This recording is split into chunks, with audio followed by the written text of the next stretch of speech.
This unit, Nature of the State, provides a foundational analysis of the central concept in political science. It moves beyond simply defining the state to critically examining its purpose, structure, and functions through competing ideological lenses.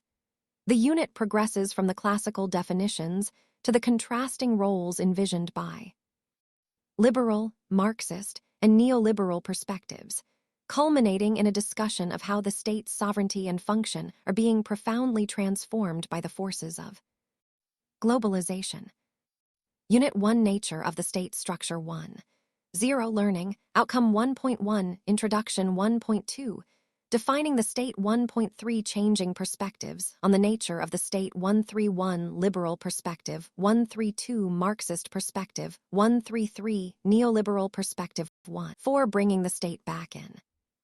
The Contemporary Debate 1 5 Role of the State in the Globalization Era 1 6 Conclusion 1.7 Key Concepts 1.8 References and Further Reading 1.9 Activity 1 0 Learning Outcome. After reading this unit, you will be able to understand the concept and the nature of the state, discuss the different perspectives on the state, analyze the changing viewpoints on bringing the state back in debate, and examine the role of the state in the globalization context. 1. Introduction. State is a complex concept connoting wide range of parameters that attempt to define it, but somehow there is no consensus on any definition of the state. The theorists have not been unanimous about the state's nature, structure, functions, and behavior. Though the term state found an inclusion in the political vocabulary around as late as the 16th century, there have been oblique references to the very idea of state all through the evolution of human civilization.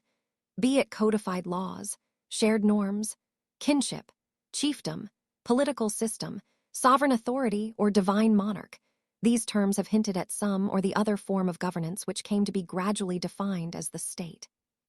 The definition of the state has premised itself on divine, ethical, and legal notions in the course of its evolution.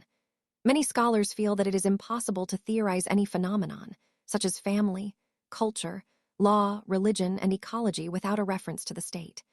The state impacts on the lives of individuals in a way no other institution can do.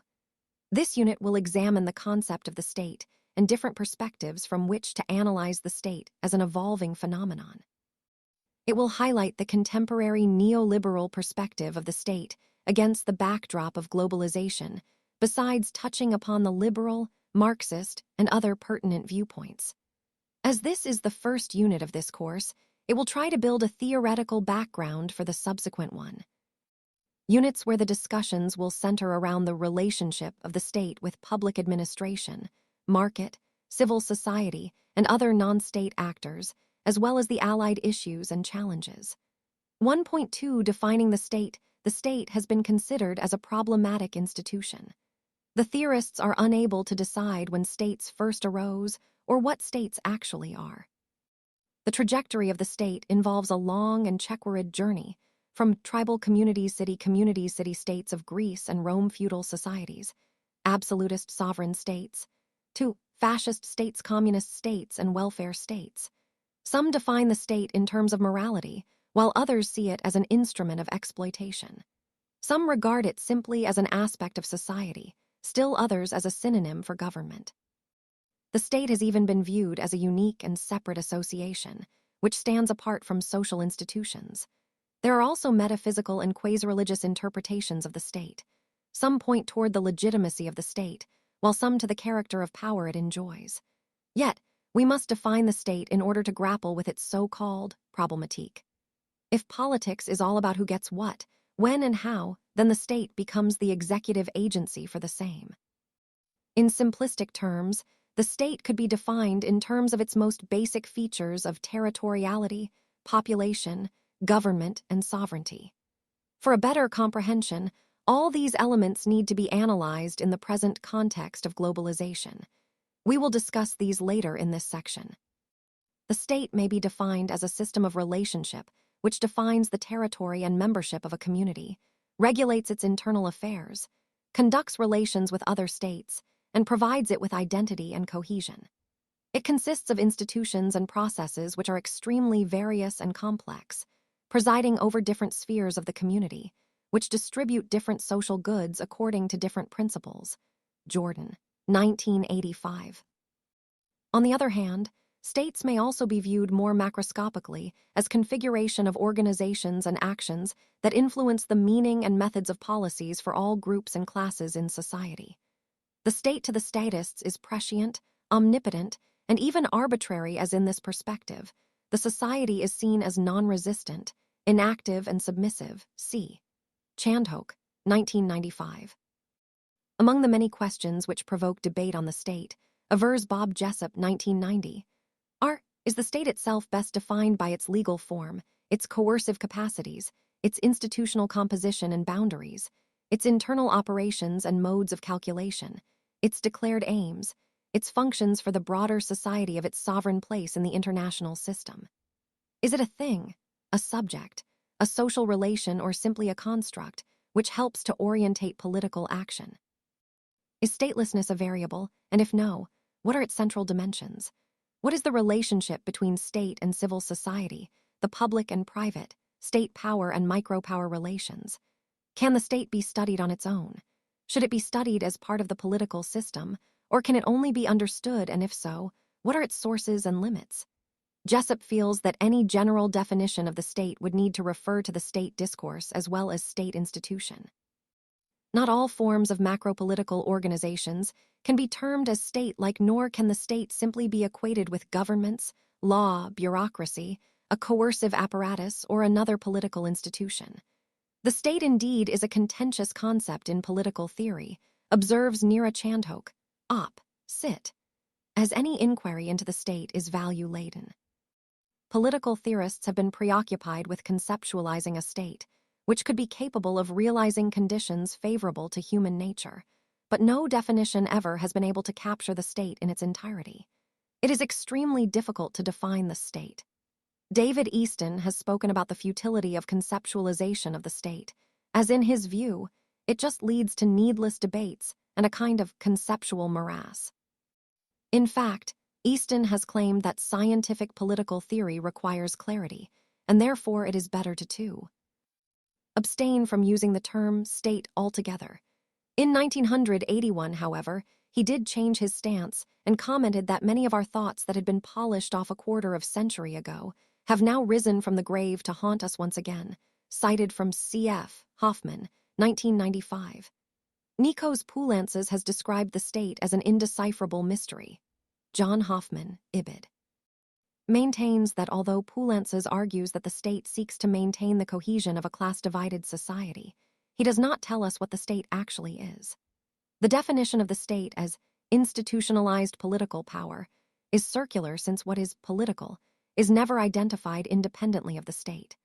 Poulantzas refers to the state as a material condensation of a relationship between classes, but insists that it is not reducible to these relationships.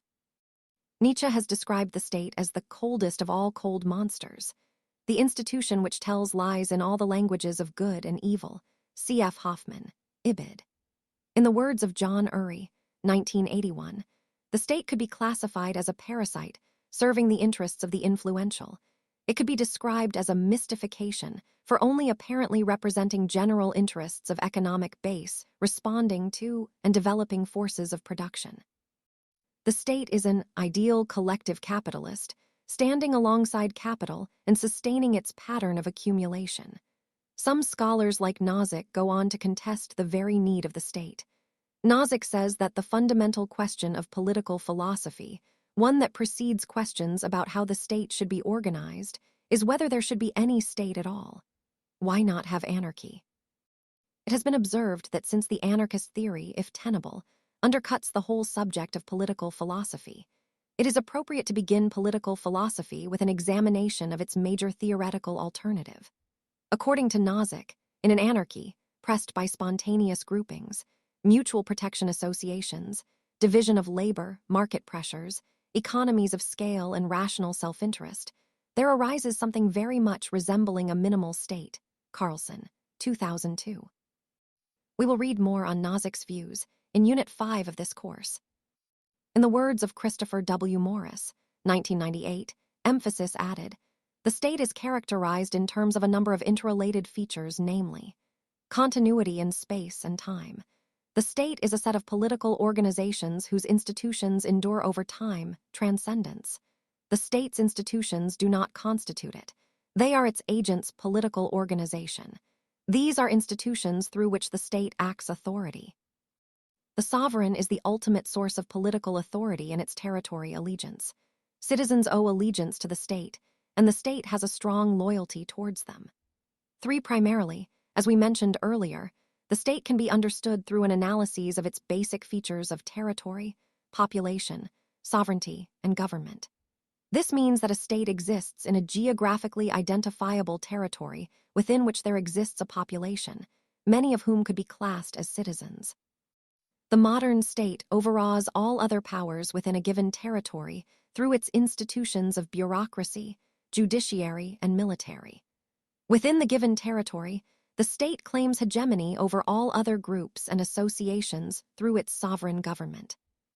The state, thus, could be defined in terms of its monopoly of control over means of violence, territoriality and sovereignty, constitutionality, impersonal power, public bureaucracy, authority, legitimacy, and citizenship. Pearson, 1996. A detailed discussion on territoriality and sovereignty as major features of the state in the backdrop of globalization will form a part of Unit 3 of this course. David Held et al. 1983 opine that in modern Western political thought, the idea of the state is often linked to the notion of an impersonal and privileged legal or constitutional order with the capability of administering and controlling a given territory. This notion found its earliest expression in ancient Rome, but it did not become a major object of concern until the early development of European state system from 16th century onwards. We will be reading more on the evolution of the state again in Unit 3. Max Weber, who is generally known for his ideal construction of bureaucracy, actually gave a systematic theory of state too. He attributed specific characteristics such as territoriality, violence, and legitimacy to describe states. For him, bureaucratic form of organization was the defining element of modern state. He tried to create an ideal type of state that was essentially a bureaucratic state. In fact, his analyses give an insight into the relationship between the state and administration. Weber's analysis, as has been observed, assumes the existence of a strong, autonomous, and formally rational state, whose form varies from nation to nation. The functions of this state would be performed through an accountable bureaucracy, but the reality of democratic control of bureaucracies is always problematic. For whole societies, only the market can provide an adequate mechanism for their rational coordination. However, both bureaucracy and markets merely express the power structure of society, a structure with no moral justification, but one which formal rationality clothes with legitimacy. Lowe, 1991. David Held, 1989, points out that Max Weber drew extensively from Marxist writings, albeit critically. Weber believed that it was simply misleading to conflate problems concerning the nature of administration in itself with problems concerning the control of the state apparatus. The modern state, unlike its predecessors, has a capability of monopolizing the legitimate use of violence within a given territory. The state maintains compliance within a given territory. Its web of agencies and institutions find their ultimate sanction in the claim to the monopoly of coercion. This coercion is legitimized by a belief in the justifiability or legality of this monopoly. Political order, David Held Ibid. observes, is not achieved through common value systems or general respect for authority of the state or legitimacy, or by complex web of interdependencies between political, economic, and social institutions and activities, which divide power centers and which create multiple pressures to comply. The specificity of the state lies in the fact that the state, by codifying the dominant power relations in society, gives to these power relations fixity and thereby to society its stability. As a set of specific political branches, the state bestows legitimacy upon a set of hegemonic social relations because it recognizes them and codifies them through legal acts. The state possesses the capacity to select, categorize, crystallize, and arrange power in the formal codes and institutions. Both Klaus Off and Jürgen Habermas analyze state in terms of legitimation. Writers like Habermas have held the view that in the conflict between the true nature of the state and the ideology, the state as the caretaker of society would sooner or later create a crisis of legitimacy of the state itself.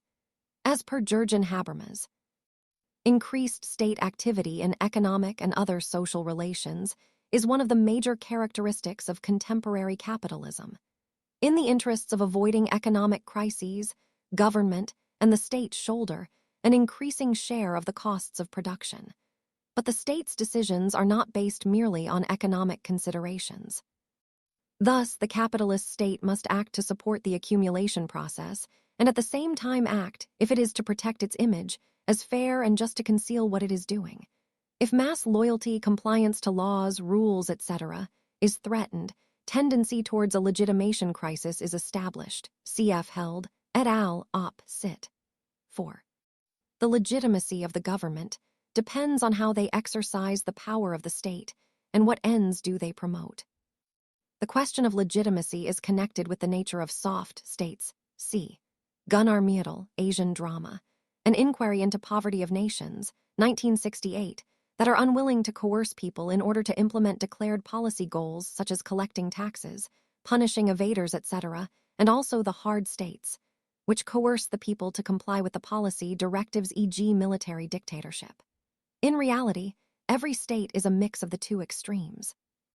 The state's claim to monopolize legitimate force, as has been observed, is one with its claim to the sweeping authority, and such a claim is not credible. It is a claim that no force may justifiably be employed by someone if it is not accepted or authorized by the state. Morris, 1998. However, specific ends and rules regulate the monopoly of force. The idea of legitimacy is important with regard to the government, as the state seeks its own legitimation in terms of common interests of a community. The modern state, as per Poulentz's, engages more in ideological and symbolic legitimation. For instance, flag hoisting on Independence Day, Republic Day parade in countries like India are exercises in symbolism. Another feature that is linked with the concept of the state is sovereignty, both internal as well as external. Many feel that different types of state can be differentiated according to the locus of sovereignty, be it monarchy, aristocracy, or democracy. Sovereignty is that power which is used to remove conflict.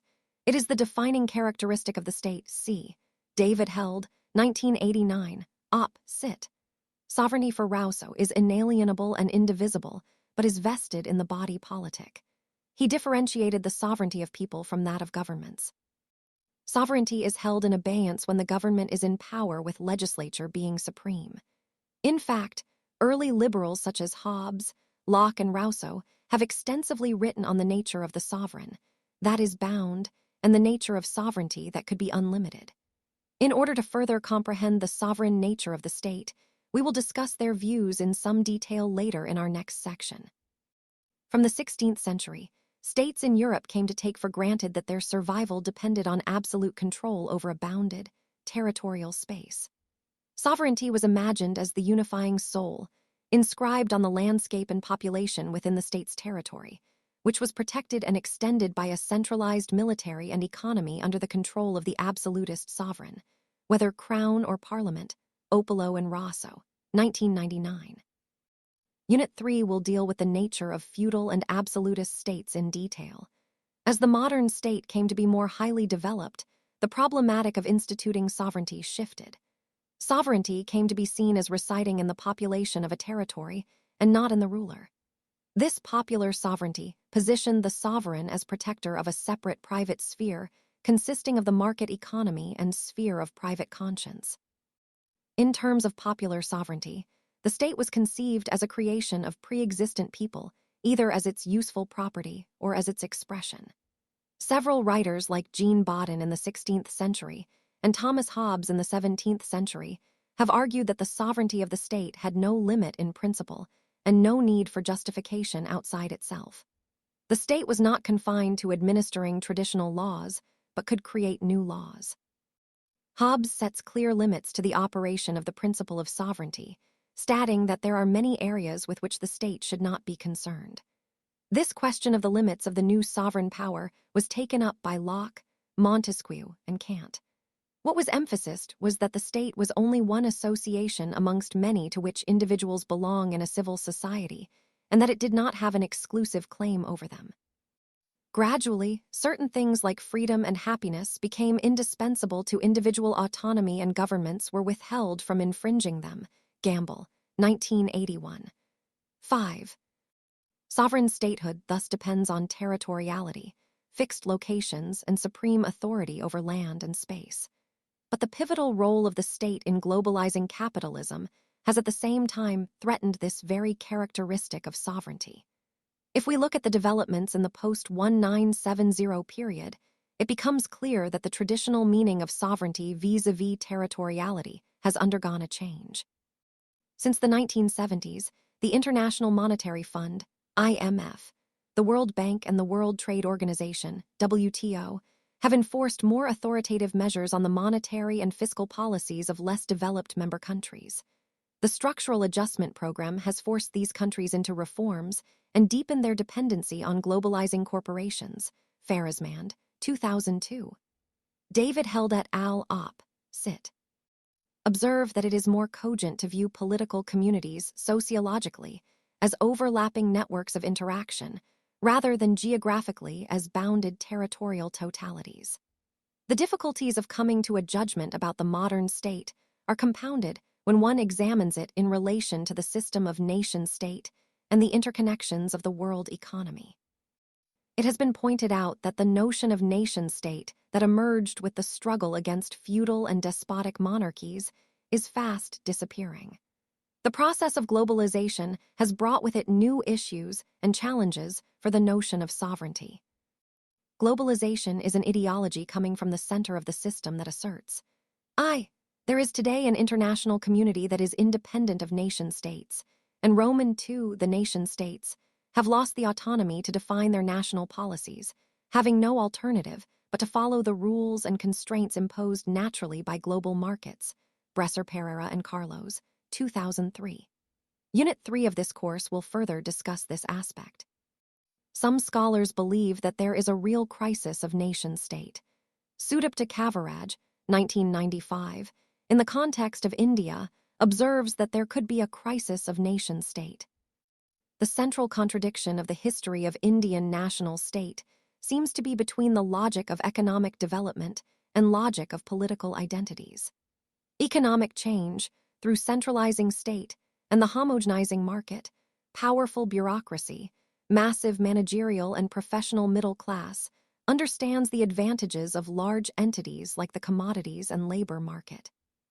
But the very processes produce exclusion, resentment, and hostility in those who cannot partake the benefits of these processes. It marks a crisis in the life of the Indian nation-state. But, as pointed out by John Donne, 1995, all power is relational. If there is any crisis of nation-state, then it stems from various threats to human security rather than anything else.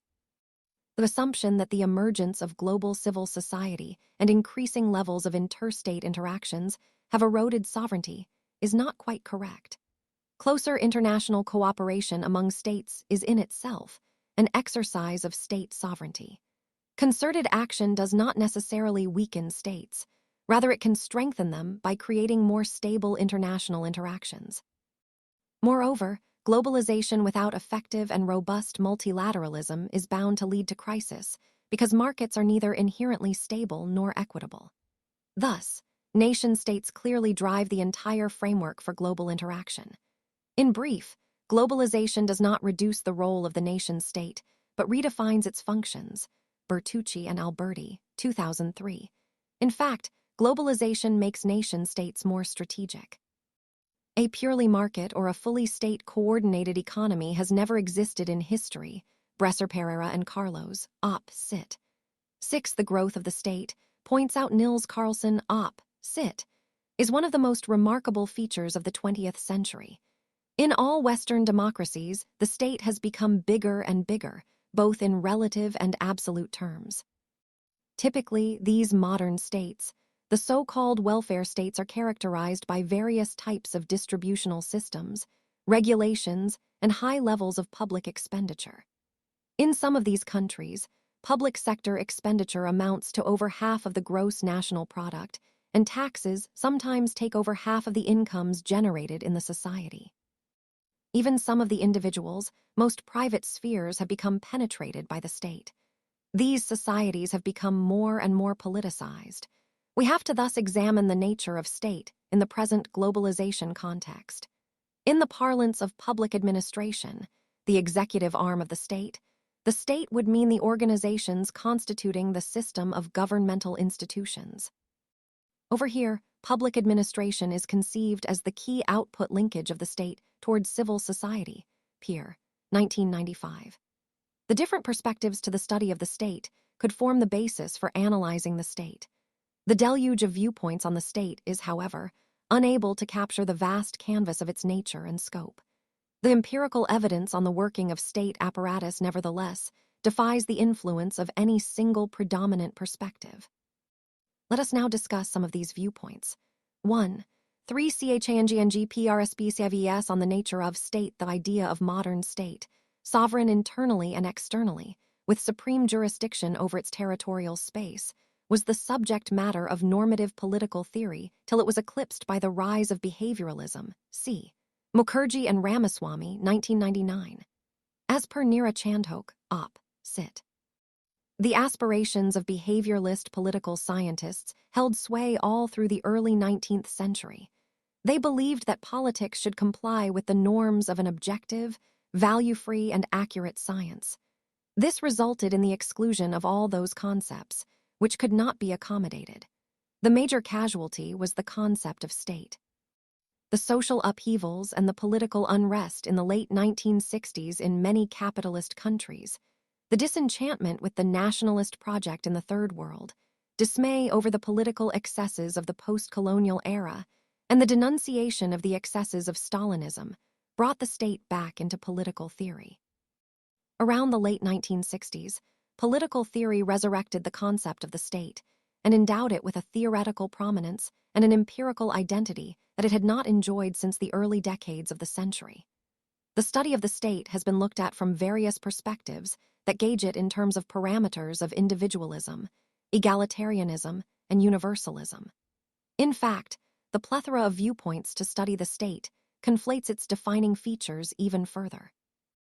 Each perspective describes the state differently, so much so that convergence points are difficult to determine, and a holistic picture of the contemporary state remains blurred. The three perspectives that have prominently defined the nature of state are liberal, Marxist, and neoliberal.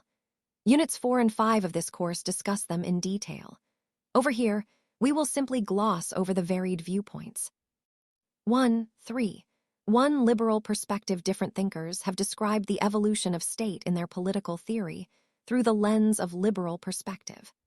Their perspectives have been based on their analyses of the state of nature that has depicted human beings in a different light, compelling them to look for a surveillance system in the form of an individual or group of individuals in order to protect their life, property, and self-interest.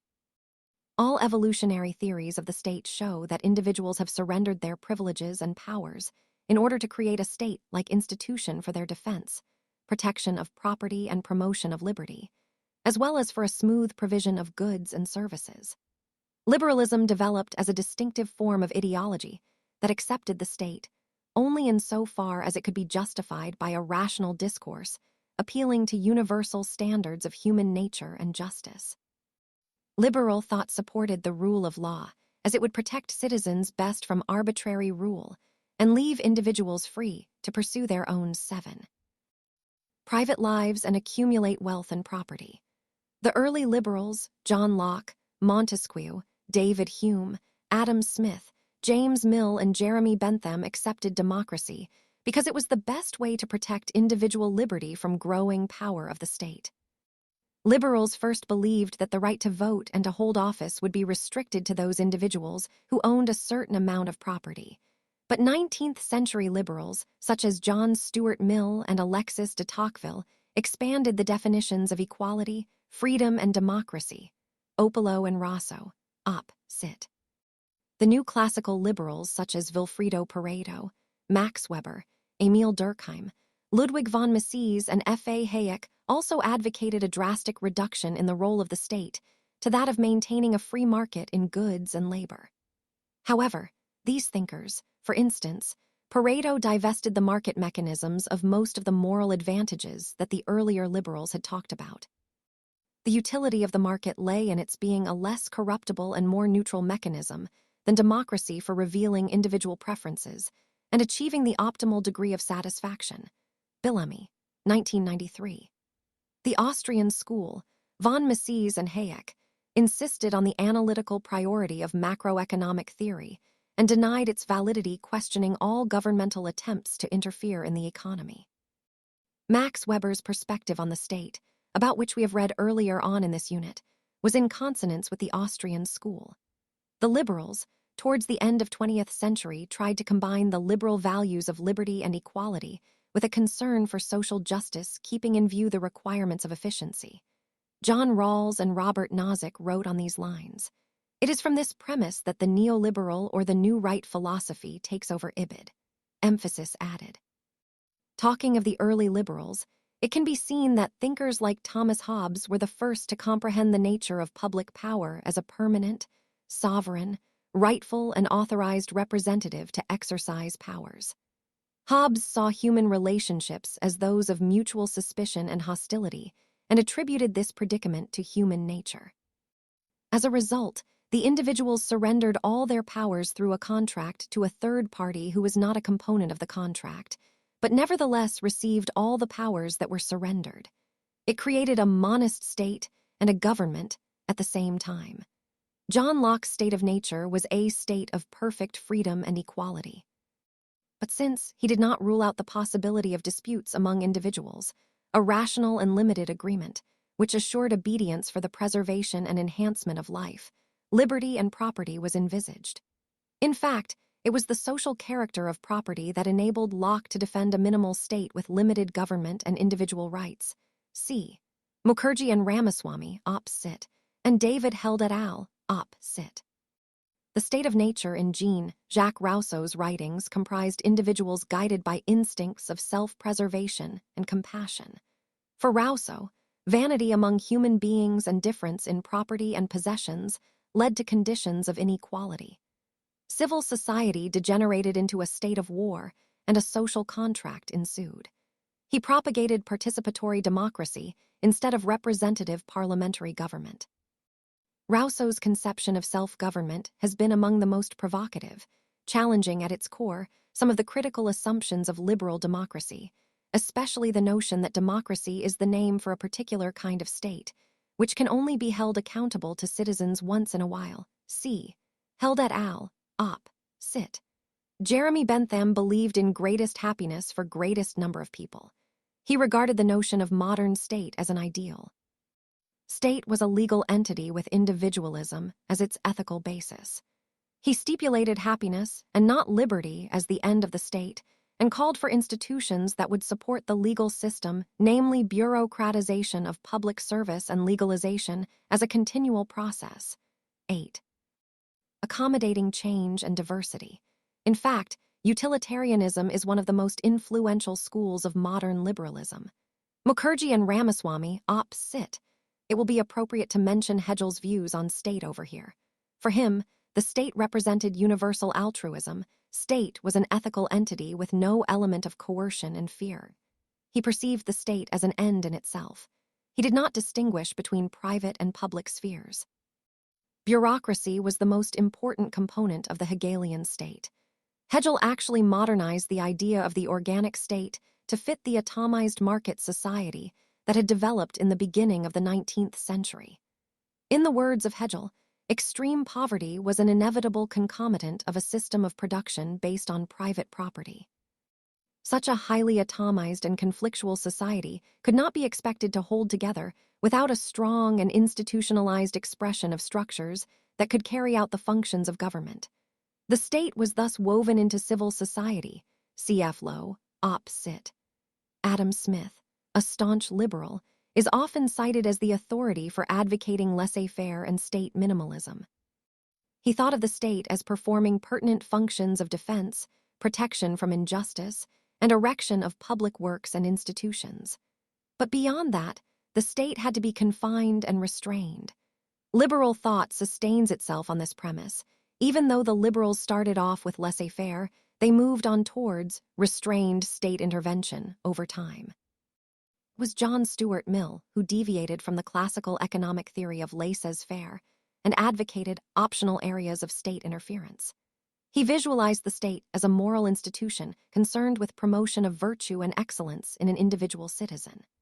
Emile Durkheim maintained that the satisfaction of the need to be associated with others demanded some form of corporative association, a kind of moral order that could subordinate individual interest to a wider general interest.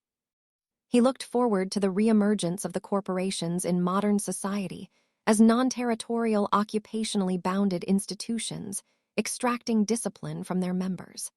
As liberal perspective will be discussed in detail in Unit 4 of this course, let us briefly highlight the different strands in liberal thought in this section. Modern pluralism that advocates that intermediate institutions, such as churches, universities, and professional or economic organizations, ought not to be regarded as dependent organizations upon the will of a sovereign authority, but should enjoy a degree of rightful autonomy. It is an important strand in liberal thought. Pluralism has been a profound liberal democratic reaction against the greatness of the state and absoluteness of sovereignty. It believes the state to be only an association of society like many other associations. The pluralist theory assumes that functional tasks are divided among a variety of specialized agencies, each of which attends to its own specific goal and adapts its behavior to environmental changes or the policies of other organizations, public or private, which affect the efficient performance of its duties. Self, 1985. Corporatism, as Peter Self, Ibid. puts it, is even more slippery concept than pluralism. As another important strand in liberalism, it lays stress on the social nature and the need for a systematic social order, rather than opportunities for competitive pursuit of individual freedom and happiness. Corporate states have sought to limit the number of representative organizations and granted those they officially recognized a kind of monopoly where policies are decided within representative organizations. Corporatism can also be defined as a distinctive combination of political representation and state intervention. Jessup, Op. Cit. Corporatism shares with socialism a view of competition as wasteful. Corporatism chains all private firms to the discipline of a national plan. The neo-corporatist theory is more in tune with capitalist societies. Neo-corporatist theory recognizes the significance of the cleavage between capital labor and the groups that form around 9. This cleavage, while the pluralist theory tends to regard the state as neutral with respect to interest mediated, the neo-corporatists suggest that there is more to the state's neutrality. The structural rules within which bargaining takes place exclude marginal groups and issues. The central theme of neo-corporatist theory is the intermediation between core interests in civil society and those of the state. Low, Op. Cit. 1.3. 2. Marxist perspective in the view of the Marxist theory, about which we will read more in Unit 4 later. Paul Stretting, Op. Cit. points out that the government is the executive committee of the ruling class and always serves the economic interest of that class. The state acts in the interest of a ruling class. It is the function of the state to reconcile the differences of interest within the ruling class so as to maintain its power and capitalist mode of production. David Held, et al., Op. Cit. maintain that Marxists conceive of the state as an extension of civil society, reinforcing the social order for the enhancement of particular interest in capitalist society. The democracy can only be established with the destruction of social class and ultimately the abolition of state itself. Marx originally treated the modern state as a parasite institution that played no essential role in the economy. The state and state power was discussed as epiphenomena of the system of property relations and the resulting economic class struggles. State, in the Marxist perspective, has been treated as a set of institutions, and no general assumptions are made about its class character. Jessup, Op. Cit. There are 2 strands in Marx's account of the relation between classes and the state. David Held, 1989, Op. Cit. observes that the first strand stresses the fact that the state generally and bureaucratic institutions in particular may take a variety of forms and constitute a source of power, which need not be directly linked to the interests, or be under the unambiguous control of the dominant class. By this account, the state retains a degree of power independent of the class. Its institutional forms and operational dynamics cannot be inferred directly from the configuration of class forces. They are relatively autonomous. This position has been propagated by Marxists such as Nikos Poulantzas, Klaus Off, and Theda Skocpol. The second position in Marx, observes David Held, is the predominant position in his writings, which is that the state and its bureaucracy are class instruments that emerged to coordinate a divided society in the interest of the ruling class. Marx could never reconcile these two positions. Ralph Miliband later argued that in order to be politically effective, the state must be able to separate itself routinely from the ruling class factions. He wanted to assess the class and the state on the one hand, and the state and the society on the other. Nikos Poulantzas rejected Miliband's approach, which he considered as subjectivist. He argued that state is the unifying element in capitalism. It should function to ensure political organization of dominant classes, as well as political disorganization of worker classes, which can threaten the hegemony of bourgeoisie. But even Poulantzas neglects the relationship among elites, government officials, and parliamentarians in his study of state, which is taken up by Klaus Off and Habermas in their writings. Poulantzas says the state is a social relation. This approach puts the form of the state at the heart of any analysis of political representation and or state intervention, insofar as the complex form of the state, as institutional ensemble shapes and conditions the whole political process. It also directs attention to the diverse structural and conjectural factors that determine their relative weight on the state. Poulantzas's views have met with sharp criticism by Jurgen Habermas and Klaus Off. They observe that both Poulantzas and Miliband regard capitalist states from a negative perspective, as the state is treated only from the point of view of how far it stabilizes capitalist economic enterprise or prevents the development of potentially revolutionary influences. The role of institutions has been neglected. As per Klaus Off, most significant feature of the state is the way it is enmeshed in the contradictions of capitalism. The state, on the one hand, must sustain the process of accumulation, and on the other impartially arbitrate class interests, thereby legitimating its power ibid. In recent times, the Marxist writings have seen a revival of anti-dependency Marxism.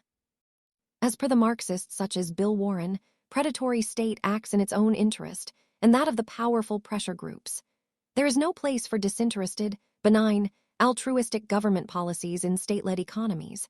Cf. Paul Stratine, Op. Cit. Warren observes that contrary to Marxist views, the prospects of successful capitalist development in many underdeveloped countries are quite favorable. He stresses that state itself is not a monolithic block. It is an arena of conflict and schism. He holds that peripheral capitalism is a progressive, revolutionary force, making for productivity, growth, and economic progress. He believes that obstacles to capitalist development can be traced to internal contradictions of the Third World rather than the relationship between imperialism and Third World. Cf. Bhattacharya, 1999. 133 Neoliberal perspective. Another prominent perspective of the state, i.e., the new right or neoliberal perspective, is a strong advocate of the retreat of the state. It is a pro-market, minimal state perspective that builds on the public choice approach, which in turn bases itself on principal agent theory and transaction cost analysis. In the view of Paul Stratine, Op. Cit. The public choice perspective of the state holds that states can do no right. They use the authority of government to distort economic transactions for their benefit. According to public choice theorists, all distortions are due to government interventions. State is an optimizing agency, but it optimizes the interests of special groups. The normative idea of public choice theorists, as has been pointed out, revolve around three positions. IGNOU right conservation based on inability of government to make men better or more equal. Roman II goal of maximization that entails problems of agenda setting and political manipulation. And Roman III liberal individualism that supports competitive market and private property as essential elements in individual freedom of choice. Spolber. 1997. Public choice theorists have recommended minimizing the role of the state, setting limit to the discretionary power of politicians, reducing public monopolies, and curtailing the functions of government agencies. We will read about public choice perspective in detail in Unit 19 of our next course, 12, on administrative theory.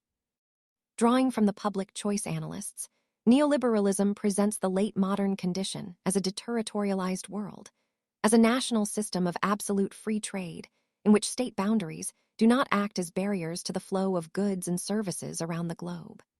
The ideology of neoliberalism, in which liberalism is reduced to market economies, suggests that states are simply passive vehicles in globalizing world economy, whose momentum they are powerless to stop and control. The best states can do is get out the way, Opolo and Rosso, op, sit. The neoliberal perspective could be considered the most prominent one in the contemporary scenario of globalization. We will read more about the role of the state in the backdrop of globalization in Units 3 and 5 later in this course. The most conspicuous impact of this perspective could be seen on public administration in the form of revival of managerialism. The new reform model in public administration of 1980s and 1990s, the new public management, NPM model, has condemned the traditional public administration as a failure. Public administration today observes Mohit Bhattacharya, 1999, op. Cit. Is oscillating between the pressures exerted by globalization and liberalization, on the one hand, and demands to transform itself into a humanistic, eco-friendly, and egalitarian administration, on the other. The changing 11. Nature of the state has also impacted on the complexion of public administration. Mohit Bhattacharya, 2003, draws attention to 5 components of the new paradigm of public administration in the globalization context. These are high-quality services that citizens value, Roman 2, high-quality standards of services, Roman 3, rigorous performance management, Roman 4, managerial support services, and v, receptiveness to competition. The 2 units 14 and 17 in this course will discuss this aspect at length. It is very difficult to look at the state from a single vantage viewpoint or perspective. The perspective of the discourse theory, propagated by Cynthia M.C. Swain, Orion White, Charles Fox, and Hugh Miller, adds an entirely different dimension to the study of the state. They believe that administrative legitimacy is the product of understanding created by participants in public discourse. Themes among discourse theorists include anti-fundamental resistance to meta-narratives, a constructivist view of knowledge, and the search for free and uncovered communication, Box, 2002. The new sovereign is not the legislature but the citizens themselves. Alternatives to the representative democratic accountability feedback loop model, in the form of constitutionalism or neo-institutionalism and communitarism or civism, are being sought, Fox and Miller, 1995. These postmodernists pose a different problem for a critique of the state, since they appear to reject the very idea of critique itself. Postmodernists frequently embrace a relativist position, says Hoffman, op. Cit., which equates all discourses as equally arbitrary and identifies logic itself as logocentric in character.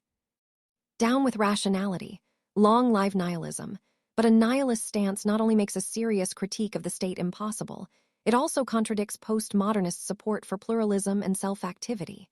Bob Jessup, op. Cit., adds that Marxist state theory has been the predominant one in the study of nature of state. But in the recent past, as we just read, many new theoretical perspectives have started dealing in questions of legal and the state theory. Especially influential on the left have been Foucault's works as well as recent work in deconstruction in the field of discourse analysis. Other developments such as new institutionalism, rational choice, and structuration theories have also offered alternatives to Marxist perspective. Challenge has also been mounted from the state-centered theorists themselves. Hoffman, op. Cit., observes that the theories of the state are partial and defensible. A theory of capitalist state would be adequate to the extent that the theory is based on the specific characteristics of capitalist social formations. The state is not viewed functionally as automatically developing its form or changing its policy in response to the needs of the capitalist system. Mohit Bhattacharya, 1999, Op. Cit. Avers that the theorists of the state have never been unanimous about the state's functions and behavior in actual practice. He observes that the assumption of an autonomous state and a benign elite as a champion of modernization and development has never been examined. The statist perspective to development has been responsible for it. If the nature of the state itself is in most instances the root of poverty, inequality, and injustice in the Third World, then this needs to be seriously examined and exposed. Neera Chandhok, Op. Cit. adds that a meaningful state theory needs to negotiate not only the kind of state that exists, but also the kind of state that should exist. One of the most severe deficiencies of existing theories of the state, observes David Held, Op. Cit. is their tendency to concentrate on group bargaining within a nation-state, pluralism, or on the citizens and their relation to the state, liberal democracy, or between classes, economy and state in capitalist country, Marxism. It is important to relate the state to the context of international conditions and pressures. Mohit Bhattacharya, 1999, Op. Cit. feels that Peter Self's modern theories of government, in which he weaves the pluralist, corporatist, and bureaucratic perspectives at one place, is a fresh insight into the changing integrative role of the state. 12. Thus, the perspectives on the state either keep it at the periphery or totally bring it at the heart of political and socioeconomic system. At times, optional areas of interference are granted to the state, but mostly it is best kept out of the way, even wished away or hoped that it would wither away. The state is the predator, necessary evil, provider of goods and services, facilitator, catalyst, and so on. The contemporary neoliberal perspective has earmarked a minimal role for the state, but this viewpoint holds little value for the developing countries. In the context of the Third World, where majority of the population is poor, deprived, and disadvantaged, the state cannot be rolled back as it is needed for the functions of defense, security, welfare, infrastructure development, social justice, and economic growth. Empirical evidence, as we will see later in this unit as well as the subsequent units of this course, calls for a renewed emphasis on bringing the state back in the globalization scenario. Before going into the role of the state in the globalization era, we must ascertain why and how can the state be brought back in. 1. For bringing the state back in. The contemporary debate in order to understand if the state could be brought back in. We must recapitulate the evolution of the state under three major paradigms that could be categorized as Mark I, and Mark III. Bhattacharya, 1999, Op. Cit. The Mark I paradigm is the low-state paradigm which ruled the roost between the 1860s 1930s under the liberal perspective. Right from the Industrial Revolution onwards, laissez-faire state was adopted, and this stayed put till the 1930s. Even the Marxist viewpoint talked of low-state approach, although for different reasons. I.e., state would form an interim law and order support system till the dictatorship of the proletariat precipitates its withering away. The Mark II paradigm, or the high-state paradigm, has been prominent between 1930s and 1970s. It got a boost with the Keynesian macroeconomics. State was considered most suitable to perform the core and basic functions, leaving out the peripheral ones for the private sector. Economic recession, followed by World War II, brought the attention back to the state. But this paradigm was replaced by the Mark III paradigm, again, a low-state paradigm under the impact of the neoliberal perspective. With the fall of statism in East European countries, this new viewpoint got a fresh impetus. Thatcherism and Reaganism type of governance pushed the state into the very basic functional role of security, law and order maintenance, and protection of weaker sections. As mentioned earlier, theoretical basis of this paradigm was drawn from the public choice approach. This Mark III paradigm, which finds a clear resonance in World Bank reports, has become a permanent fixture in the backdrop of globalization. This stage is also marked by a disciplinary collapse, when the state-supporting ideologies are supposed to be crumbling, end of ideology Daniel Bell, and all paradigms of political analysis are on the brink, end of history Francis Fukuyama. In fact, it has been pointed out that another form of endism, in the form of convergence theory, has become predominant. It holds that the communist systems in East Europe, would adapt more market-oriented principles and pay greater attention to Western freedoms, while Western systems would become more statist and welfare-oriented, eat well and right. 1993. Do we then conclude that there is not going to be any Mark IV paradigm, or is it true that low-state approaches are here to stay? More recent developments at the theoretical and empirical fronts, however, point towards the contrary. State, according to many, has, in fact, become more powerful than before. The theoretical 13. Underpinnings in terms of the critical theory, Klaus-Off, Habermas, relative autonomy of state approach, Theta Skocpol, and anti-dependency, Bill Warren, writings have opened up new vistas to the study of the state and its relationship with the market and civil society. At a theoretical level, David Easton has talked of the return of the state due to 4 factors, namely: I. Importance of developing a coherent theory of politics around the state, Roman 2. Conservative yearning for stability, Roman 3. Rediscovery of the state by the market as their correctional bête noire, and Roman 4. The state as a convenient tool of analysis for students of policy studies, John Hoffman, Op. Cit. In the early decades of 1970s, the behavioral analysis and Estonian systems theory came to be displaced by a state-centric theory accepting the state as a determinate object of analysis. Samuel Huntington did not use the word state, but was the first who could be credited with bringing the state back in at the discourse level. He described how the actions and characteristics of the array of public institutions in the country meaning state made a vast difference for society. He brought public institutions to the center stage. According to Huntington, only where the level of political institutionalization overstrips the level of political participation can there emerge stable politics working in public interest, Migdal, 2001. The other person most closely identified with the move to bring the state back in is Theta Skocpol. She argued that there has been a paradigm switch in the Western social sciences in the 1970s from society-centered work, which treated the state as a dependent variable, to the theories which treat it as an independent variable.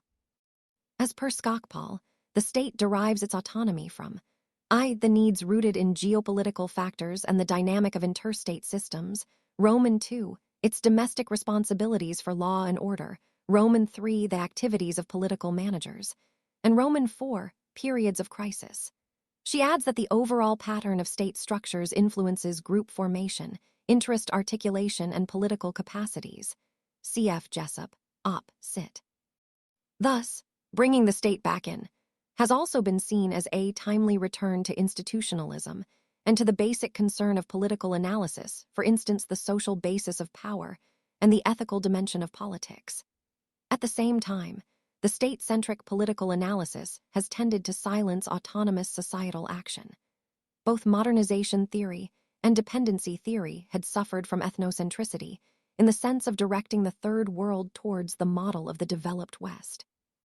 The state-focused analyses in recent times have facilitated the restoration of in-depth analysis of bases and contours of state power, search for residents of power, even in experiential and everyday existence, not just in exercise of authority, concern for autonomous social action or people's spaces, at micro-level alternative modes of social reconsideration away from editism, and rebuilding enterprise in political science disciplinary reconstruction along the lines of Aristotelian master science concept, Bhattacharya, 2003, Op. Cit.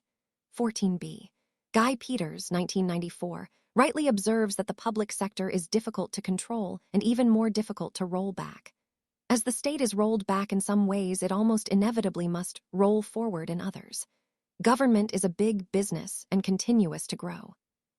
In the developing countries, government must function as a principal source of capital accumulation for future economic growth.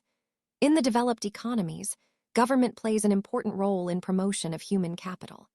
Government has certainly grown. By whatever measures we would want to apply, governments spend money, employ more people, and constitute a more pervasive influence on the lives of their citizens now than for most of human history. More important in recent years has been a government's ability to withstand the numerous attempts to reduce its size and scope. Growing incidents of malnourishment, poverty, underemployment, unemployment, labor unrest. Weak social security measures go on to show that accent on privatization, divestment, and corporatization has not been able to deliver satisfactory results in developing countries like India. It has to be also kept in view that in developing countries where the state, as many scholars claim, must perform the role of removing market distortions, setting standards of service, ensuring fair competition among private players, providing appropriate regulatory legal framework for market, fostering institutional development, developing processes, ensuring transparency, and strengthening human capacities, it would be foolhardy to roll back the state. Richard C. Box, 2003, feels that in the developing countries, the state organizations cannot be run like a business. Government functions cannot be reduced to technical instrumental market functions. Services to citizens cannot be marketed like a customer product.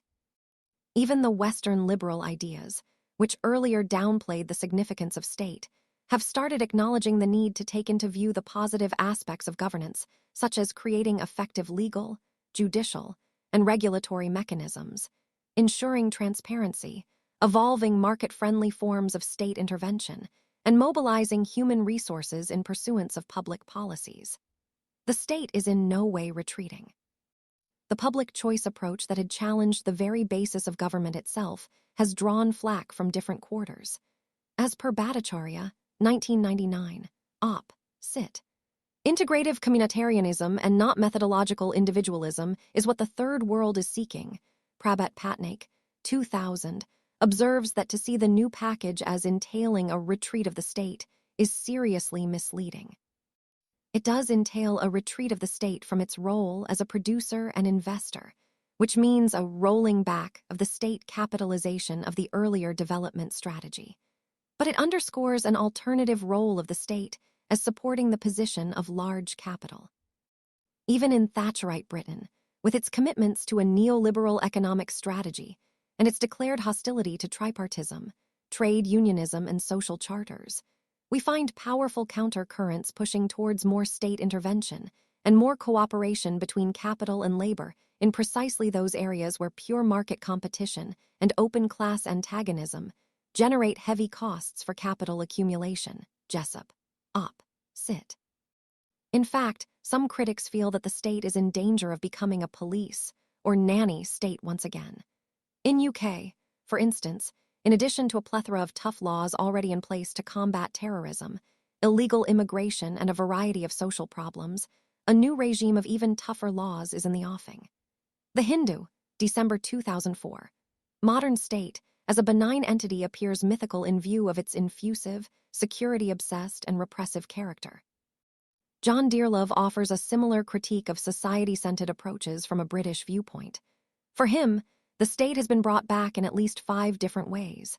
These comprise studies in corporatism, neo-Marxist state theories, public choice and public sector economy, the statist perspective in international relations, new right criticisms of the state and its political influence. Cf. Jessup, Op. Cit. 15. It has been observed that the heated debate in Western developed democracies concerning the rising level of public expenditure, growing size of government, and its involvement in the daily lives of people has generated what has been called a welfare backlash argument. Bhattacharya, 1999, Op. Cit. A UNDP report, 1997, has observed that the shrinking state in many parts of the region has contributed to warring trends in human development, including high rates of poverty, rapidly growing economic and social irregularity, to socioeconomic fragmentation, deterioration in public health and public education, and worrying trends in culture and long-term health of environment. A recent report of International Labor Organization says that Millennium Development Goals have not been met, as unemployment has reached a record high and job growth is disappointing. The Hindu, Sept. 13, 2005. In the Indian context, the state has never shown any signs of receding. In the view of Rajni Kathari, there have been 3 critical shifts in the structure of the relationship between power and society in the modern age. First, there emerged a territorial center in each major juridical, political entity, around which identities were built with which political affiliations were structured. Second, the new state center became the authoritative core of the emergent political form everywhere, namely the nation, defining both the internal and its external boundaries. Third, as the state center began to extend towards the peripheries and the lives of the people in its attempt to deal with economic and social affairs, and to manage diverse form of conflict, there emerged the phenomenon of mass society with its inherent tendency towards homogenization and standardization. In turn, this led to continuing expansion in the functions of the state and paved the way for its increasingly managerial and bureaucratic, as well as mercantilist and welfare orientations. A trend that, as we have seen in this unit, is now being witnessed around the globe. Reinforcing these three basic tendencies of centralization, of nationalization, and of straitjacketing of social differentiations into a mass society has been the external role of the national state. This has forced the state to close ranks and insist that its various constituents fall in line, to become the only legitimate spokesperson of each nation in a world of nations, and with this aim in mind to build itself up into a national security apparatus in order to defend the integrity of its borders, its economy, and its culture, IBID. We will read about the nature of Indian state in detail in Unit 7 of this course. It is not possible, as has been pointed out, to transform labor and financial markets into pure commodities that would obey the iron law of supply and demand. In the 1930s itself, John Keynes, Carl Polanyi, and Harold Innis had brought out the benefits of state intervention. We can, in the contemporary context, still learn a few lessons from their analyses. They maintained that markets were not only incapable of being self-organizing, but did not move from equilibrium point to equilibrium point, Boyer and Drake. Op. Cit. Keynes' great economic insight was to understand that injecting more money into the private economy, investing in public infrastructures, and restoring the confidence of investors and consumers are a few means available to governments to correct malfunctioning of a market economy. Polanyi addressed the question, can societies be ruled exclusively by markets along with principles of supply and demand? He believed that delivery of goods is possible in typical products by the market and not in basic elements of economic life, labor, land, and money. According to Harold Innis, narrowly based competitive strategies push countries to adopt beggar-thy-neighbor policies, and without adequate institutional protection, frontier economies would become storm centers to the modern international economy, IBID. State would always have to make appropriate interventions to protect and guard against the negatives of marketization. It has to be multifunctional. Samir Amin talks of two alternatives. One, either we accept the subordination to the demands of world structural adjustment, or two, build a polycentric world through reciprocal 16. Adjustment, Bhattacharya, 2003, Op. Cit. Countries like Korea have solid employment, insurance, public works, social security, livelihood protection schemes for creating a base for competitive and knowledge-based economy. This kind of infrastructure base is more adaptive to the trends in globalization. China has shown a remarkable dual progress. On the one hand, it has adopted free market principles and policies such as privatization. On the other, it continues to hold on to its concept of community development, social farming, and small-scale industries. It needs to be remembered that rolling back of the state in the Third World has not stemmed from any internal compulsions and problems. It is something that has been imposed on it by the structural adjustment program of the Bretton Woods institutions. We therefore have to look for an administrative paradigm that serves the purpose of the developing countries rather than international corporations. Another issue to mull over is that the developing countries have yet not been able to build strong political, economic, and administrative institutions, structures, and processes for keeping pace with globalization trends. So if the governments have not been able to deliver, can the markets show results? The query becomes pertinent, given the fact that the institutional base framework remains just the same in these countries. What about the bureaucratic setup in private enterprises? The bureau pathologies have a tendency of creeping in everywhere.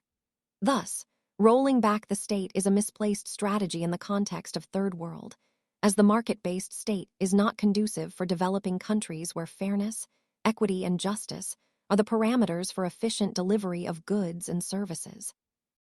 The state's role is to organize political power for the purposes of governance and cannot be reduced to being a pro-market, pro-capitalism institution.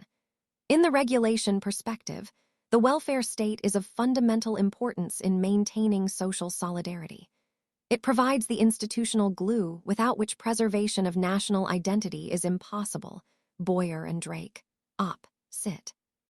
A participatory democratic political system with transparency and accountability supported by rule of law and efficient administrative institutions is required both for sustainable development and for dealing positively with globalization forces. We must ascertain the capacity of the state to deliver in the right earnest, instead of exaggerating its potential.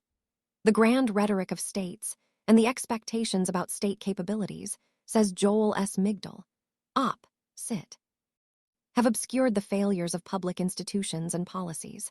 By setting the bar so high in terms of what the state should and could properly demand of people, scholars have succeeded in making the disparity between state goals and state accomplishments even sharper.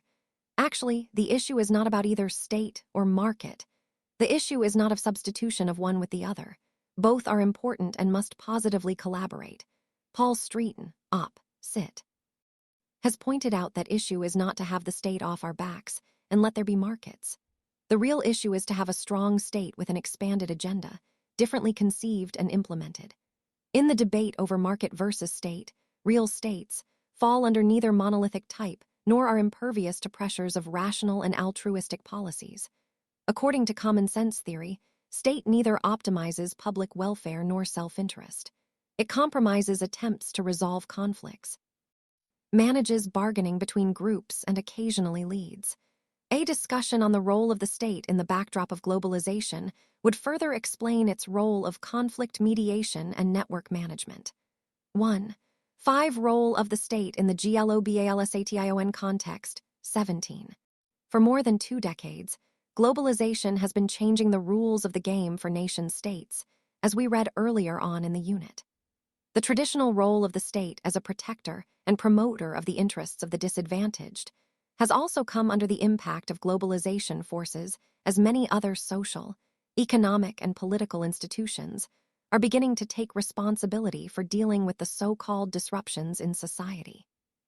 The market-based approach to public administration is leading to the emergence of competition state, which is being interpreted as a commodifying agent.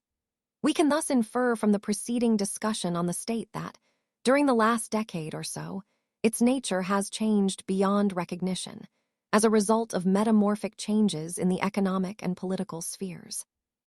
Internationalization of trade, technological revolution, microeconomic analysis, standardization of world security systems, and redefinition of cross-border problems have eroded the significance of barriers, implicit, as many scholars put it, in distance and time. The whole world appears to have come under the so-called tutelage of the Washington Consensus, propagated by the IMF and the World Bank.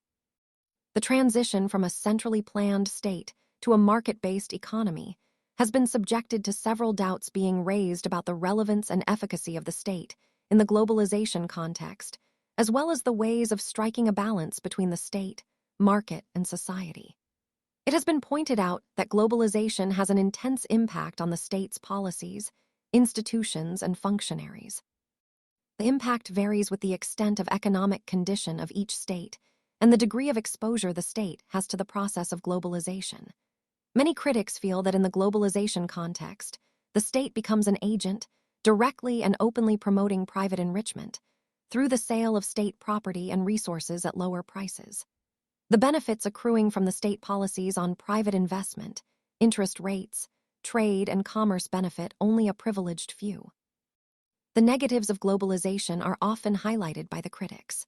Globalization, it is averred, holds no promise that a new world order backed by supranational sovereignty will provide more democracy, equality, and security in alliance with capitalism.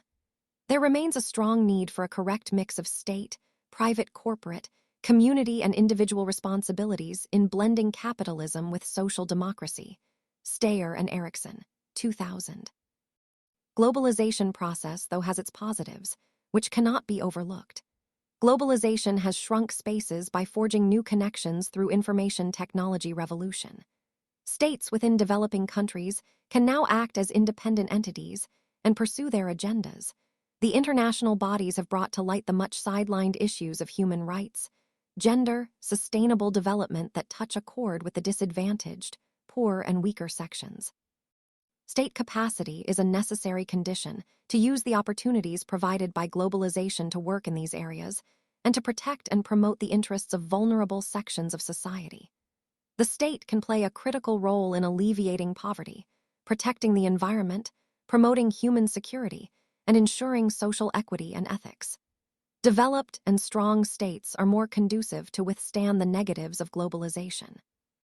Greater economic and social interdependence seems to affect national decision-making processes in two fundamental ways. It calls for a transfer of some decisions to be transferred from the national to local levels of government. At the same time, the problems arising from inadequate state capacity are becoming more pronounced. States with stronger capacity have more political influence in shaping the international agenda and operating the intricate web of multilateral arrangements that characterize global economic interaction. States with weaker capacity, especially developing countries, have less active role. Bertucci and Alberti, Op. Cit. 18. The OECD's studies indicate that freer and more open market economies can bring both economic and social benefits to countries at all levels of development. Among the potential benefits are greater freedom of choice for individuals to obtain goods and services and engage in specialization, and exchange comparative advantages in world trade. Higher incomes to those employed in jobs for international markets, lower prices, and greater availability of goods and services.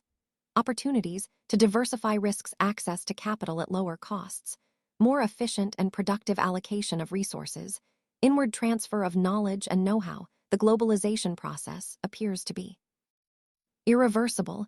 If there are no alternatives to it, then we must try to find alternatives within it. Ali Farazmand, Op. Cit., points out that globalization does not put an end to the state and public administration.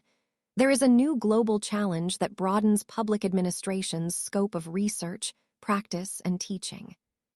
Public administration has just entered a new stage of human civilization, with a future that is both brightened and darkened by globalization and the hegemonic world order. It is up to the developing countries to develop a development strategy that could adapt conducively to the positive and negative impact of globalization process. It has to be seen how well the state reinvents itself to fit into the new scenario. The debate on whether globalization positively affects the state's capacity to provide goods and services or not would continue. What needs to be kept in view is that globalization requires the state to improve its capacity to deal with greater openness, but it does not seem to understand its fundamental national and international roles. The state remains central to the well-being of its citizens and to the proper management of social and economic development. The state is also responsible for adopting policies that facilitate greater economic integration, IBID. Jessup calls the new emerging regulatory regime the Schumpeterian workfare state. The state, in his opinion, remains actively promoting innovation and national economic growth, combining market mechanisms with strategic intervention. Cf. Bresser Pereira and Carlos, Op. Cit. Paul Streeting, Op. Cit. Maintains that if it were just a matter of correcting failures, the task would be relatively easy. But if the signals propagated by the market are based on a very unequal distribution of land, assets, and income, it is market success in responding to these signals that causes the trouble. The market model is adequate and desirable for certain functions, while the same model will be totally inappropriate for many services. Likewise, the participatory model would be well suited to urban planning or environmental issues, but would produce difficulties for many criminal justice programs. The temporary model probably would suit such complex issues as drug law enforcement, as well as such transient concerns as disaster relief. Perry, 1994. 19. Anthony Giddens in his work, The Third Way, The Renewal of Social Democracy, makes a case for broadening of the democracy with government acting in partnership with agencies in civil society so as to combat civic decline. This is crucial as the public sphere, and the space for citizens' involvement seems to be shrinking with the arrival of corporate state or competition state with an accent on deregulation and privatization. The economic overtures of this type of state have to be muffled to some extent, or, at least, not encouraged at the cost of social equity and justice. According to Paul Wilding, 2002, globalization raises vital questions about the state's continuing capacity to develop and deliver those national policies which make up the welfare state and promote human welfare in advanced industrial societies. A facilitative climate for the state can be nurtured only if there are improved channels of partnership between an intelligent democratic state and a vibrant civil society. Globalization calls for building robust partnership between the state and civil society. In particular, the state could greatly benefit from weaving stronger social networks. Bertucci and Alberti, Op. Cit. Paul Streeton, Op. Cit. Adds that as far as state-society coordination is concerned, there is a need for building synergy through appropriate strategies that aim to develop, strengthen, and sustain collaborative and participative processes, foster institutional development that facilitates resource mobilization, coordination, and networking, ensure transparency, empowerment, accountability, and strengthen human capacities. We will read more about the relationship between the state and civil society in Unit 19 of this course. We must also keep in view that globalization is more influential in the core industrialized countries, Europe, North America, and Japan. 85% of foreign investment flow is between the member of this triad. Intense triadization of financial market is more visible than full-scale global Seaton, Boyer, and Drake, Op. Cit. The way the states respond to the pressures of globalization makes them important agents in the globalization process. They are not simply acted upon, it is observed, they also act. Globalization needs states just as markets have and will.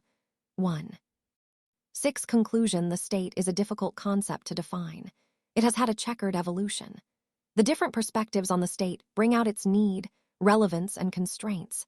The neoliberal perspective in particular talks of rolling back the state and letting the markets take over. The experiences of developing countries show that keeping the state at periphery is a misplaced strategy.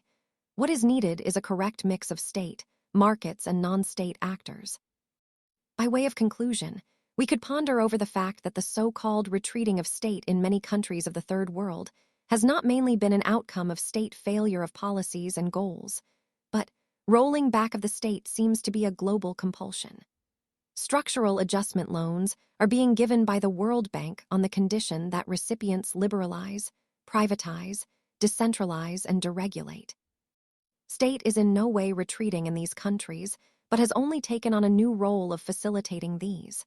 The Washington Consensus, observes Deepak Nayar, 2002, although has lost some of its luster as development experience during the 1990s, has belied expectations. Its prescriptions are now subjected to questions. Changes in thinking mirror changes in reality. The study of state has to look into the nature of state, which, as pointed out by many scholars, is enmeshed into the political and cultural institutions of society, caste, class, and institutions, formal as well as informal. It needs to be seen as in what way the state shapes them, and in what way they are shaped by the state. Governments that seek to participate in and benefit from a world becoming more integrated and interdependent must reinvent their structures and processes to become more professional, digital, technologically proficient, deregulated, honest, and transparent. 20. As the globalization process unfolds, a larger state may seem to be more resilient and less vulnerable, as has been observed, to disintegration and disruption. The state would now have to analyze the ramifications of the globalization onslaught. It would have to build necessary physical infrastructure, legal framework, and governance processes that are favorable to foreign capital and technology influx. The state would have to create an environment that is able to encourage the involvement of regional organizations in distribution of benefits and management of human rights. The subsequent units in this course will take up these pertinent issues in detail. In fact, as Ali Farazmand, Op. Cit. observes, ironically, capitalism needs a strong state and stable environment to prosper. It demands order and social control. Globalization has not brought about the end of the state and its bureaucracy, nor will it result in a decline of the state in the future. The territorial state as a socio-political identity will continue to exist, as it has till now. 1. 7 key CONCPTS anarchy. The term conjures up images of chaos, but it is actually derived from the Greek word meaning no ruler. Anarchists believe that human beings are by nature cooperative and benevolent. They believe that if the state is abolished and economy and society decentralized, societies would function without conflict, disorder, and inequality. Anarchists have helped pioneer cooperatives and libertarian communities, some of which were based upon the principle of equal exchange between private commodity producers, others upon cooperative production, while still others on self-sufficiency. Anarchism has immensely appealed to peasant communities in Europe. It is considered as a seedbed for socialist ideas. Andrew Gamble, 1981, An Introduction to Modern Social and Political Thought, Macmillan, London. Behavioralism. The behavioralist movement tried to organize research in political science on model of natural sciences. It emphasized on a science of politics, giving a new orientation to research and theory-building exercises within the discipline. Behavioralism rejected political theory as merely chronological and intellectual history of ideas. It was believed to have no practical relevance in understanding political reality. Behavioralists used inductivist approach to research and remained prominent till the 1960s. The behavioralists' tendency to measure that could be easily measured rather than what was theoretically important was rejected by the post-behavioralists in the 1970s. Subrata Mukherjee and Sushila Ramaswamy, 1999, History of Political Thought, Plato to Marx, Prentice Hall, New Delhi. Bête noire, person or thing one particularly dislikes. Corporatism. It can be defined as a system of interest representation in which the constituent units are organized into a limited number of singular, compulsory, non-competitive, hierarchically ordered and functionally differentiated categories, recognized or licensed, if not created, by the state, and granted a deliberate representational monopoly within their respective categories in exchange for observing certain controls on their selection of leaders and articulation of demands and supports. 21. Nicholas Lowe, 1991, Planning, Politics and the State. Political Foundations of Planning Thought, Unwin Hyman, London. Dependency theory. A theory that argues that, due to the exploitative nature of the relationship between advanced capitalist societies and the Third World, the development of the former resulted in the underdevelopment of the latter. Developing countries are kept in a position of dependency and underdevelopment due to existing economic and institutional power structures sustained by leading Western nations. www. Indiana. edu/ip/glossary www. Style. Coventry. AC. UK/CBS. Discourse analysis allows affirmation of, and may, when properly theorized, induce improvements in tendencies already existing in public administration. The discourse theory in public administration urges movement away from the idea that there is a reality, out there, that a value-free researcher can account for by formulating law-like generalizations whose truth is observable, testable, and cumulative. The theoretical underpinnings of discourse analysis include phenomenology, contextual meaning, depends on experiences or interrelated condition. Roman 2, constructivism, observers of social reality cannot be external to it. Roman 3, structuration theory, basic domain of study of social sciences, is neither the experience of the individual actor, nor the existence of any form of societal totality, but special practices ordered across space and time. And Roman 4, energy fields. Institutions are recursive practices embedded in habitual human compartments and expectations of varying degree of malleability. Charles J. Fox and Hugh T. Miller, 1995, Postmodern Public Administration. Toward Discourse, Sage, London. End of ideology. The thinking prevailing in the Western democracies that democracy has solved all the major problems of industrial society, and that those which remain are of a second-order magnitude, or less serious in nature, involving merely technical adjustments within the prevailing democratic system. Ectopic state, a society composed of infinite number of unorganized individuals that a hypertrophied state is forced to oppress and contain. It constitutes, as Durkheim puts it, a veritable sociological monstrosity. End of History. The End of History and the Last Man is a 1992 book by Francis Fukuyama, expanding on his 1989 essay, The End of History. He argues the controversial thesis that the end of the Cold War signals the end of the progression of human history. N. Wikipedia. Org. Wiki-editism, often considered as state socialism. It involves state control of some industries and public services. Studies. /Turkey/94. HTM loop model of democracy. It comprises the following features. 22I. The people are aware of what they want or need. Roman 2. Competing candidates or parties for electoral office offer alternative packages of wants or needs. Roman 3.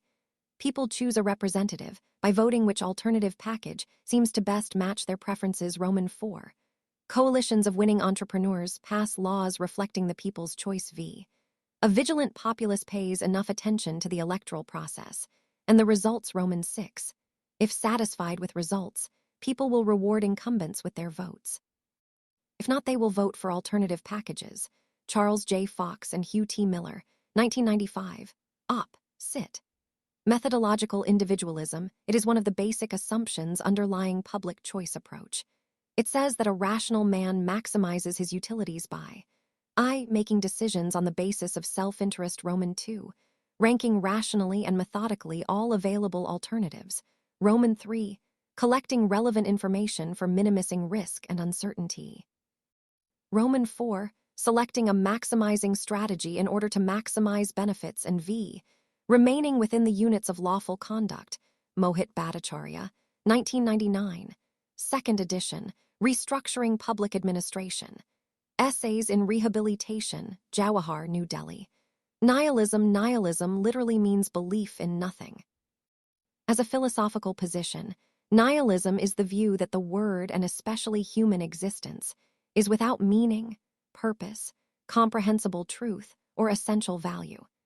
It is more often a charge leveled against a particular idea than a position which is overtly subscribed to. Movements such as deconstructivism have been described by various observers as nihilist.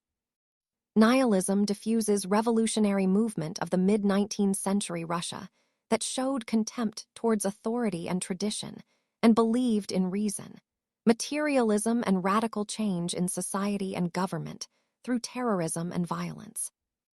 www. The Free Dictionary. New Right Philosophy. The proponents of New Right philosophy believe that empirical analysis of the consequences of government actions clearly establishes that the market is more effective than the government in achieving social goals. 4 main schools of New Right are Chicago, Austrian, public choice, and supply side. Principal agent theory. It is concerned with behavioral studies of employer-contractor or employer-employee in a business management context. The central dilemma investigated by the principal agent theorists is how to get the employee or contractor agent to act in the best interests of the principal, the employer. Also called agency cost theory, the agency costs involved are a kind of transaction cost. Without these costs, it is not possible for principals to ensure that agents will act in the principal's interest. Statism. Statist approaches present the state as an autonomous entity whose actions are not reducible to or determined by forces in society. It was recognized that though the state was disproportionately influenced by economic factors, it occupied a distinct and an irreducible place in society.